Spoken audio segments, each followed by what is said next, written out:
تیسری اور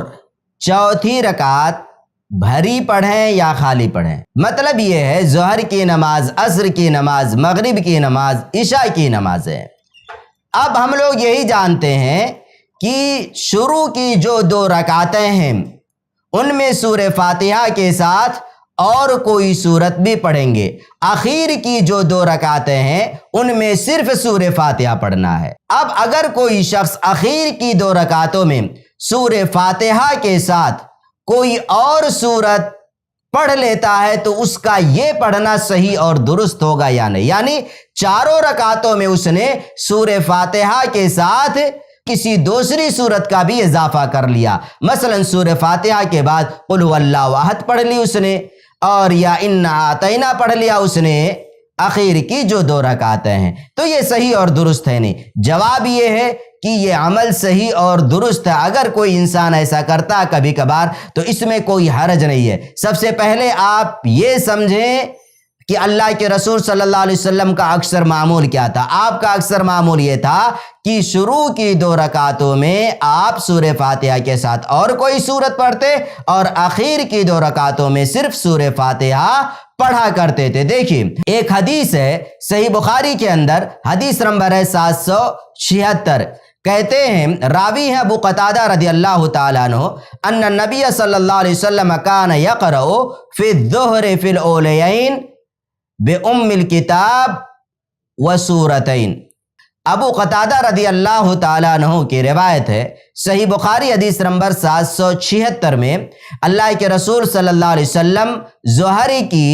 ابتدائی 2 رکعتوں میں سورہ فاتحہ اور اس کے ساتھ کوئی اور سورت پڑھتے ہیں۔ حدیث کے الفاظ بِأُمِّ الْكِتَابِ وَسُورَتَيْن، یعنی سورہ فاتحہ پڑھتے، 2 سورت اور پڑھتے، پہلی رکعت میں کوئی سورت سورہ فاتحہ کے ساتھ، دوسری رکعت میں کوئی اور سورت، اور کہتے ہیں کہ آخر کی جو 2 رکعتیں ہوتی تھیں بے ام الکتاب، صرف سورہ فاتحہ پڑھتے تھے اور کوئی سورت نہیں پڑھتے تھے۔ صحیح بخاری کی اس روایت سے ہمیں یہ بات معلوم ہوتی ہے کہ شروعات کی 2 رکعتوں میں سورہ فاتحہ کے ساتھ اور کوئی سورت ملانا ہے، آخر کی 2 رکعتوں میں صرف سورہ فاتحہ پڑھنا ہے۔ لیکن اس کے علاوہ ایک اور حدیث ہے صحیح مسلم کی حدیث نمبر ہے 452، جس روایت کو دیکھنے کے بعد میں یہی معلوم ہوتا ہے اللہ کے رسول صلی اللہ علیہ وسلم شروعات کی 2 رکعتوں میں سورہ فاتحہ کے ساتھ اور کوئی سورت پڑھتے اور آخر کی 2 رکعتوں میں بھی آپ صلی اللہ علیہ وسلم سورہ فاتحہ کے ساتھ کسی دوسری سورت کا اضافہ کر لیا کرتے تھے، اور صحابہ کرام رضی اللہ عنہم اجمعین کا بھی اس پر عمل رہا ہے، اور ان کے بعض آثار بھی ملتے ہیں۔ امام مالک رحمۃ اللہ علیہ نے موطا مالک میں روایت کیا ہے، موطا کے اندر ذکر کیا ہے، ان نافع ان عبداللہ بن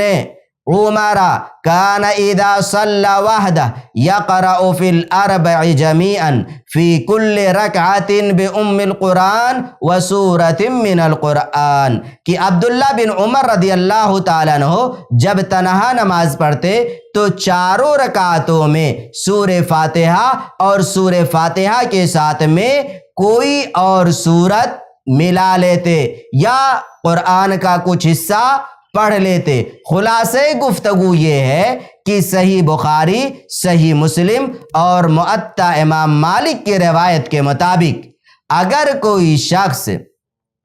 4 رکعت والی نمازوں میں ابتدائی 2 رکعتوں کے بعد آخر کی 2 رکعتوں میں سورہ فاتحہ کے ساتھ کسی اور سورت کا اضافہ کر لیتا ہے تو اس کا یہ عمل سنت کے عین مطابق ہوگا۔ یہ نہیں کہا جائے گا کہ آخر کی 2 رکعتوں میں صرف سورہ فاتحہ ہی پڑھیں گے، اگر کوئی کسی اور سورت کا اضافہ کرتا تو غلط ہے، ایسا نہیں ہے۔ اگر کبھی کبھار کوئی انسان ایسا کر رہا ہے تو اس کا یہ عمل یاد رکھیں سنت کے مطابق ہے، سنت سے ثابت ہے۔